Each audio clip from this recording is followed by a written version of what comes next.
அதிமுக சட்டமன்ற குழு தலைவர் யார் என்ற கேள்வி எழுந்திருக்கிறது. தலைமைச் செயலகம் சென்று சி.வி. சண்முகம் குழு தற்போது அங்கிருக்கிறது. ஏற்கனவே முன்னாள் முதலமைச்சர் எடப்பாடி பழனிசாமியை ஆதரித்து சட்டமன்ற செயலரிடம் ஆதரவு கடிதம் அளிக்கப்பட்டிருக்கிறது. 17 பேர் பழனிசாமிக்கு ஆதரவாக மனு அளித்திருக்கிறார்கள். இந்நிலையில் சி.வி. சண்முகம் தரப்பும் தற்போது சட்டமன்றத்திற்கு சென்றிருக்கிறது.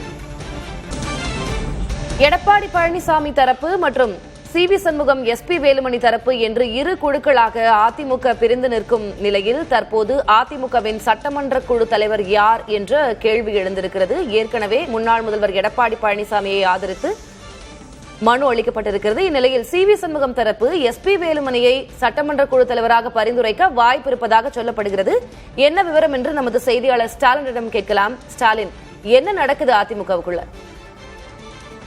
நம்ம தொடர்ச்சியாவே பார்த்துட்டு இருக்கோம். அதிமுக பொறுத்த வரைக்கும் இரண்டு தரப்பாக இந்த கருத்து முரண்பாடுகள் காரணமாக இரண்டு தரப்பாக பிரிந்து இருக்கக்கூடிய ஒரு சூழல்ல தான் இன்று அது சட்டமன்றத்திலும் எதிரொலித்தது. அதிமுக பொதுச்செயலாளர் எடப்பாடி பழனிசாமி தலைமையிலான ஒரு தரப்பினரும், அதே போல முன்னாள் அமைச்சர்கள் சி.வி. சண்முகம், எஸ்.பி. வேலுமணி, விஜயபாஸ்கர் தலைமையிலான இன்னொரு தரப்பினரும் இரண்டாக பிரிந்திருக்கிறார்கள். மொத்தம் 47 சட்டமன்ற உறுப்பினர்கள் அதிமுகவிற்கு இருக்கக்கூடிய ஒரு சூழல்ல இன்று பார்த்தோம் அப்படின்னா 17 சட்டமன்ற உறுப்பினர்கள் அதிமுக பொதுச்செயலாளர் எடப்பாடி பழனிசாமி முன்வைத்து அவரை சட்டமன்ற குழு தலைவராக தேர்ந்தெடுத்து அந்த 17 சட்டமன்ற உறுப்பினர்கள் தற்போதைய சபாநாயகர் சந்தித்து அந்த மனுவை அளித்திருந்தார்கள். அதாவது சட்டமன்ற குழு தலைவராக எடப்பாடி பழனிசாமியும், கொறடாவாக அக்ரி கிருஷ்ணமூர்த்தியையும், துணைத் தலைவராக O.S. மணியன் மற்றும் சட்டமன்ற செயலாளராக தளவாய் சுந்தரம் ஆகிய 4 பேரை தங்களுடைய தரப்பு நிர்வாகிகளாக நியமித்து அந்த மனுவினை அளித்திருந்தார்கள். இந்த நிலையில தான் முன்னாள் அமைச்சர்கள் சி.வி. சண்முகம், எஸ்.பி. வேலுமணி மற்றும் விஜயபாஸ்கர் தலைமையிலான அந்த குழுவினர் மீதம் 30 சட்டமன்ற உறுப்பினர்கள் இருக்கிறார்கள். அவர்கள் தற்போது தங்கள் தரப்பு நிர்வாகிகளாக யாரை நியமித்திருக்கிறார்கள் அந்த மனுவை தான் சபாநாயகர் அல்லது செயலாளரை சந்தித்து வழங்க இருப்பதாக கூறப்படுகிறது. யார் யார் தேர்ந்தெடுக்கப்பட்டிருக்கிறார்கள் அந்த விவரம் இன்னும் சற்று நேரத்தில் வெளியாகும் என்றுதான் எதிர்பார்க்கப்படுகிறது. திலகவதி, முக்கியமாக இந்த விஷயத்தை நம்ம எப்படி பார்க்கணும் அப்படின்னா 47 சட்டமன்ற உறுப்பினர்கள்ல கிட்டத்தட்ட 17 சட்டமன்ற உறுப்பினர்கள் அதிமுக பொதுச்செயலாளர் எடப்பாடி பழனிசாமிக்கு ஆதரவாக இருக்கக்கூடிய நிலையில மீதம் இருக்கக்கூடிய சட்டமன்றங்களுடைய எண்ணிக்கை என்பது கிட்டத்தட்ட 30. இந்த 30 சட்டமன்ற உறுப்பினர்கள் இருக்கக்கூடிய சட்டமன்றத்துடைய மரபு மற்றும் விதியின் அடிப்படையில் பார்த்தோம் அப்படின்னா ஒரு கட்சியினுடைய சட்டமன்ற உறுப்பினர்கள் 3/2 பங்கு ஆதரவு யாருக்கு இருக்கிறதோ அவர்களுடைய தரப்பை தான் சட்டமன்ற விதியின் அடிப்படையில் ஏற்றுக்கொள்வார்கள். அந்த அடிப்படையில் 30 சட்டமன்ற உறுப்பினர்கள் இவர்கள் சி.வி. சண்முகம், வேலுமணி, விஜயபாஸ்கர் தரப்பிற்கு இருக்கக்கூடிய ஒரு நிலையில நாளை தான் சபாநாயகருடைய தேர்தல் நடைபெற இருக்கிறது. இந்த நிலையில தான் சபாநாயகர் தேர்தல் முடிவடைந்து நம்பிக்கை தீர்மானம் முடிவடைந்த பிறகுதான் இந்த விஷயத்தில் ஒரு தீர்வு கிடைக்கும் என்று எதிர்பார்க்கப்படுகிறது. சபாநாயகர் தேர்தல் முடிந்தவுடன் நிச்சயமாக புதிய சபாநாயகரை 2 தரப்புமே அணுகுவார்கள். ஏன்னா நம்பிக்கை தீர்மானத்தின் போது யாருக்கு ஆதரவளிப்பது, எதிர்ப்பு தெரிவிப்பதா இல்லையா என்பது குறித்த ஒரு முடிவினை சட்டமன்றத்துடைய அந்த குழு தலைவரும் கொறடாவும் தான் முடிவு செய்வார்கள். அந்த அடிப்படையில நிச்சயமாக சபாநாயகர் தேர்தல் முடிந்தவுடன் 2 தரப்பும் மீண்டும் அவர்களை சபாநாயகரை சந்தித்து தங்களுடைய ஆதரவு யாருக்கு அல்லது எதிர்ப்பு யாருக்கு என்பதை முன்வைத்து தங்களுடைய நிர்வாகிகளை நியமிக்க வேண்டும் என்ற ஒரு வலியுறுத்தல் மேற்கொள்ளப்படும். அதன் அடிப்படையிலேயே அரசுக்கு சார்பாக இந்த சி.வி. சண்முகம், வேலுமணி தரப்பில் அவர்கள் வாக்களிப்பார்கள் என்று எதிர்பார்க்கக்கூடிய நிலையில தான் பல்வேறு விதமான குழப்பங்கள் தற்போது அதிமுக நீடித்து வருகிறது.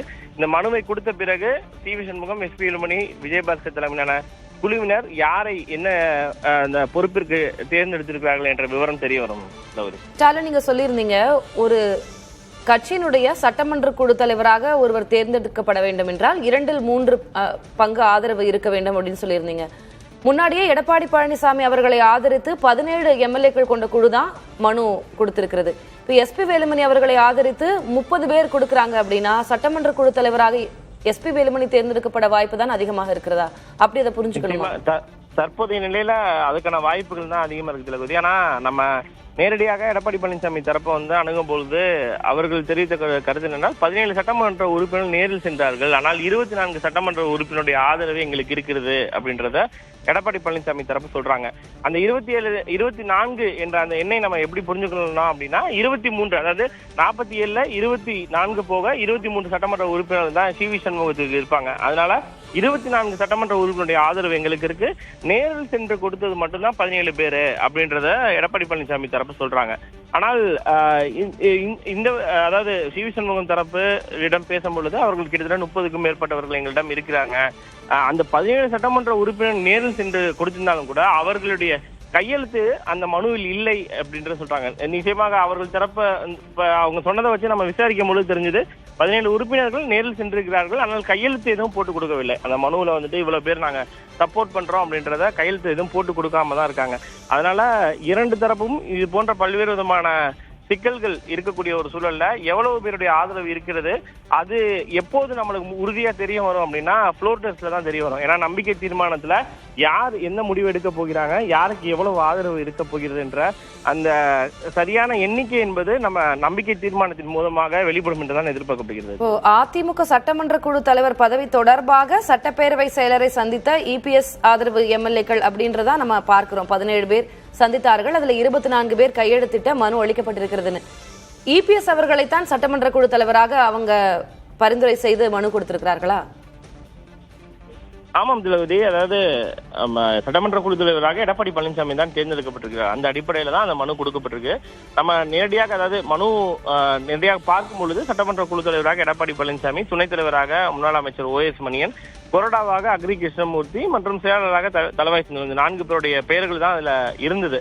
அதனால இந்த குழு இந்த 17 சட்டமன்ற உறுப்பினருடைய ஆதரவு இவர்களுக்கு தான் இருக்கிறது. ஏன்னா அதிமுகவுடைய அந்த அபிஷியல் லெட்டர் பேட்ல தான் கொடுத்திருக்காங்க. அதிமுக என்ற அடிப்படையில எடப்பாடி பழனிசாமி உடைய அந்த மனு தான் கொடுக்கப்பட்டிருக்கு. அதனால அதுல எந்த விதமான குழப்பமும் இல்ல. இவர்கள் தரப்பை பொறுத்த வரைக்கும் நாங்கள் அதாவது இதன் மூலமாக சிவி சண்முகம், வேலுமணி, விஜயபாஸ்கர் போன்றவர்கள்லாம் ஒரு கிளைம் பண்ணிக்க பாக்குறாங்க. அதிமுக எங்களிடம் தான் இருக்கிறது அப்படின்னு. பொதுவா வந்துட்டு தேர்தல் ஆணையத்துடைய விதிப்படி பார்த்தோம் அப்படின்னா ஒரு சட்டமன்ற உறுப்பினர்கள் ஒரு குறிப்பிட்ட எண்ணிக்கையில இருக்கும்போது 3 2 பங்கு ஆதரவு யாருக்கு இருக்கோ அவங்களுடைய தரப்பு தான் வந்து அந்த கட்சியாக அங்கீகரிக்கப்படும். அந்த அடிப்படையில தான் இது போன்ற பல்வேறு பிரச்சனைகள், தற்போது இந்த கருத்து முரண்பாடுகள் அதிகமாக மேலோங்கி இருக்கிறது. ஸ்டாலின், இப்போ நம்முடைய கணக்குப்படி நமக்கு தெரிந்த தகவலின்படி 17 பேர் இபிஎஸ் தரப்புல சென்று மனு கொடுத்திருக்கிறார்கள், 30 பேர் எஸ்பி வேலுமணி தரப்புல இருப்பதா சொல்லப்படுது. ஆனா இபிஎஸ் தரப்புல இருந்து கிளைம் பண்றது 24 பேருடைய கையெழுத்து அதுல இருக்கு. சிவி சண்முகம் தரப்புக்கு 23 பேர் தான். இந்த கணக்கீடுகள் எல்லாம் போக இது ஃப்ளோர் டெஸ்ட்ல நாளைக்கு நம்பிக்கை வாக்கெடுப்பு எடுக்கும்போது ஆளும் தாவிக தரப்பு, அப்புறம் அவங்களுக்கு வெளியில இருந்து ஆதரவு கொடுக்கக்கூடிய கூட்டணி, அந்த எண்ணிக்கையெல்லாம் அடிப்படையில இது ஏதேனும் தாக்கத்தை ஏற்படுத்துமா அதிமுக 2 அணிகளாக பிரிஞ்சு நிற்பது? திலகவதி, அதாவது நீங்க ஒரு விஷயத்த வந்து இப்ப காலையில இருந்து நடந்துட்டு இருக்கக்கூடிய ஒரு விஷயத்த அவங்களால புரிஞ்சுக்க முடியும்னு நினைக்கிறேன். அதாவது தமிழ்நாடு முதலமைச்சர் விஜய் பல்வேறு தலைவர்கள், அரசியல் கட்சி தலைவர்கள், முன்னாள் முதலமைச்சர் ஸ்டாலினை கூட சென்று சந்தித்து விட்டார். ஆனால் தற்போது வரைக்கும் எடப்பாடி பழனிசாமியை அவர் சென்று சந்திக்கவில்லை என்பதையே நம்மால் புரிந்து கொள்ள முடியுது. அதாவது 2 தரப்புல சிவி சண்முகம், வேலுமணி, விஜயபாஸ்கர் போன்றவர்கள் எல்லாருமே தாவேகா அரசை ஆதரித்து இந்த ஃப்ளோர் டெஸ்ட்ல வாக்களிக்கின்ற ஒரு முடிவுல இருக்காங்க. இந்த நேரத்துல அதிமுக பொதுச் செயலர் எடப்பாடி பழனிசாமியை தமிழக முதலமைச்சர் போய் சந்தித்தால் இதுல குழப்பங்கள் ஏற்படும் அப்படின்றதுனாலதான் அவர் தொடர்ச்சியாக அதை அவாய்ட் பண்ணிட்டு வரதா சொல்லப்படுது. ஏன்னா காலையில இருந்து முன்னாள் முதலமைச்சர் MK ஸ்டாலினை பார்த்துட்டாரு, மதிமுக பொதுச் செயலர் வைகோ, அதனை தொடர்ந்து பாமக தலைவர் அன்புமணி, நாம் தமிழர் கட்சியுடைய ஒருங்கிணைப்பாளர் சீமான் என வரிசையா வந்துட்டு ஒவ்வொருத்தரா பார்த்துட்டு வரவர். முன்னாள் முதலமைச்சர் என்ற அடிப்படையிலும் ஒரு தமிழகத்துல ஒரு மிக முக்கியமான ஒரு கட்சியாக இருக்கக்கூடிய அதிமுகவுடைய கட்சி தலைமை பொதுச் செயலாளர் எடப்பாடி பழனிசாமியை சந்திக்காதன் மூலம் பல்வேறு விஷயங்களை நம்மளால புரிஞ்சு கொள்ள முடிகிறது. அதாவது இந்த தரப்பு எஸ்பி வேலுமணி, சிவி சண்முகம் தரப்பு தாவேகா அரசுக்கு ஆதரவான ஒரு நிலைப்பாட்டில் இருக்கும் பொழுது அதற்கு எதிர் நிலைப்பாட்டில் இருக்கக்கூடிய அதிமுக பொதுச்செயலாளரை சந்தித்தால் நிச்சயமாக இவருடைய தரப்பை கோபத்தை ஏற்படுத்தும். நிச்சயமாக அதனை தவிர்க்கும் பொருட்டு தான் தற்போது வரைக்கும் அவர் போய் சந்திக்கலையோ அப்படின்றதுதான் தொடர்ச்சியாக தற்போது கட்சி வட்டாரத்தில் பேசப்பட்டு வருகிறது.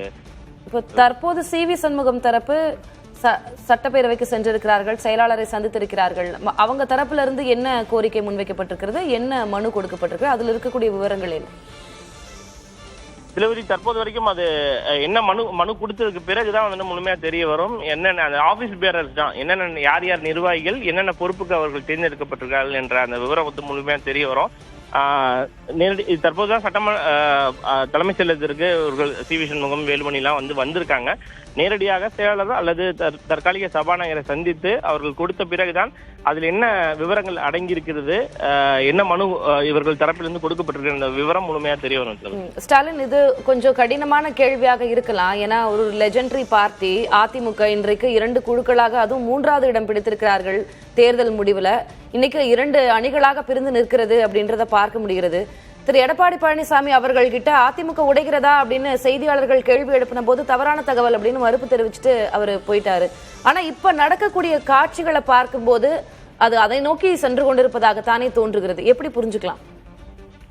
திலகவதி, நீங்க கேட்டது சரிதான். கிட்டத்தட்ட இந்த செய்தி பொதுமக்களுக்கு பெரும்பாலும் புதுசா இருக்காது. ஏன்னா கிட்டத்தட்ட 2017 இருந்தே அதிமுக இது போன்ற பிரச்சனைகளை தான் சந்திச்சு வருது. அதாவது ஒரு தரப்பு கூடுவார்கள், அங்கு ஆலோசனை மேற்கொள்வார்கள், அங்கு சட்டமன்ற உறுப்பினர்கள் செல்வார்கள், நாடாளுமன்ற உறுப்பினர்கள் செல்வார்கள், நிர்வாகிகள் கூட போய் ஒரு தரப்பை பார்க்கும், மீண்டும் அங்கிருந்து கிளம்பி மற்றொரு தரப்பை போய் பார்க்கும். இந்த மாதிரியான பிரச்சனைகள் 2017 தொடங்கி அதன் பிறகு கிட்டத்தட்ட அரசு அதிமுக அரசு இருந்த வரைக்கும் இருந்தாலுமே கூட ஓபிஎஸ் இபிஎஸ் தரப்புன்னு சொல்லி 2 தரப்பா இருந்தது. அதன் பிறகு ஒற்றை தலைமை கோரிக்கை வந்துச்சு. அதனை தொடர்ந்து 2023 ஓபிஎஸ் கட்சியிலிருந்தே வெளியே அனுப்பப்பட்டார். அதனால இந்த 2 தரப்பு அதிமுக என்ற அந்த செய்தி என்பது ஒவ்வொரு நாளும் வேறு வேறு வடிவங்களில் வேறு வேறு தலைவர்களை நோக்கி நகர்வதை தவிர செய்தி என்பது ரொம்ப பழசா தான் இருக்கு. தொடர்ச்சியா நம்ம இதை ஃபாலோ பண்ணிட்டு இருக்கனால நம்மளால இதை உறுதியா சொல்ல முடியுது. அதிமுக பொறுத்த வரைக்கும் மீண்டும் ஒரு பிளவை நோக்கி சென்றால் நிச்சயமாக அந்த கட்சி தொண்டர்கள் மத்தியில எவ்வளவு, ஏன்னா தேர்தல் தோல்வியும் அவர்களை ஏற்கனவே தோண்டு போகக்கூடிய ஒரு சூழல்ல மீண்டும் ஒரு பிளவை. ஒரு நிமிஷம் இருங்க, பொறுமையா இருங்க. இவ்வளவு நேரம் வெயிட் பண்ணீங்கல்ல, இன்னும் கொஞ்ச நேரம் வெயிட் பண்ணுங்க. எல்லாமே இன்னும் கொஞ்ச நேரத்துல வெளியே வரும். இன்னும் கொஞ்ச நேரத்துல எல்லாத்தையும் இப்படி பண்ண